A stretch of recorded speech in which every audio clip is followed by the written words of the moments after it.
Donc, lecture 11 et 12, on est déjà à nos 2 dernières lectures. Ah! Non, OK, donc ce qu'on rajoute à notre lecture 11, on rajoute les accents. On a déjà vu ça, des accents, en fait, c'est qu'on joue la note plus forte.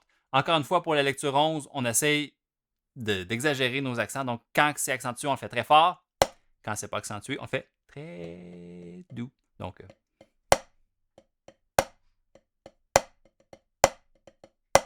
pour bien faire ressortir nos accents. Encore une fois, on dit le nom des figures de notes, donc 2 croches noires, 4 doubles, 2 croches. Puis on essaie de refléter nos accents dans la façon qu'on le dit. Donc, au lieu de dire, mettons, mon début noir, au lieu de dire 2 croches noires, 2 croches noires, croche, 2 doubles, 2 croches, je vais dire 2 croches noires, 2 croches noires, croche, 2 doubles, 2 croches, 2 doubles croches noires. OK? Puis ça va m'aider à bien les faire ressortir là, en les jouant. Donc, 2 croches noires, 2 croches noires, croche, 2 doubles, 2 croches, 2 doubles croches noires. 2 doubles croches, 2 doubles croches, 2 doubles croches, 2 croches, et ainsi de suite. Donc, ça, c'est pour ma lecture 11. Donc, c'est des choses qu'on a déjà vues, c'est juste qu'on rajoute les accents à travers ça. Voilà, donc bien les placer sur les bonnes notes, bien les faire ressortir sur la caisse claire pour commencer. Après ça, comme je disais, on peut le déplacer, l'intégrer, et ainsi de suite. Lecture 12, j'ai toujours mes accents, mais là, j'ai des nuances en plus. Donc, j'ai les mezzo piano, mezzo forte, tout ça, mais des accents par-dessus ça. Donc, première chose, commencez à maîtriser vos accents, maîtriser vos nuances en premier là, avec les 2 pages, là, la 10 et la 11. Puis après ça, quand vous êtes bien avec ça, la 12, commencez par la faire juste en essayant de placer les nuances, donc placer les pianos, mezzo forte, les crescendo, décrescendo. Puis après ça, on rajoute les accents.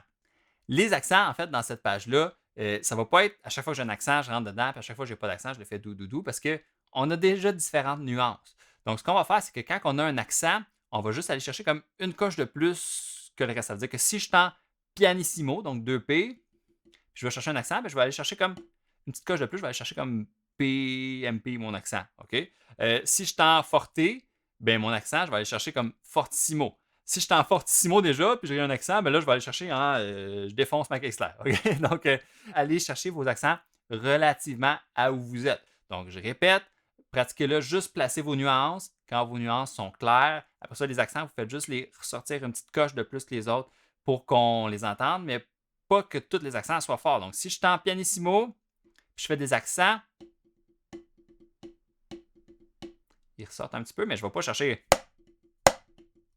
tous les accents super forts. Ils vont juste être une petite coche plus fort que mon pianissimo. Comme si je suis en mezzo forte, je vais faire mon accent comme, mettons, un forte, fortissimo limite. Donc, ça fait le tour de mes lectures. On se revoit dans les linéaires. Les linéaires qui sont un peu la même chose, mais on rajoute la grosse caisse et éventuellement l'ayat. Donc, à bientôt!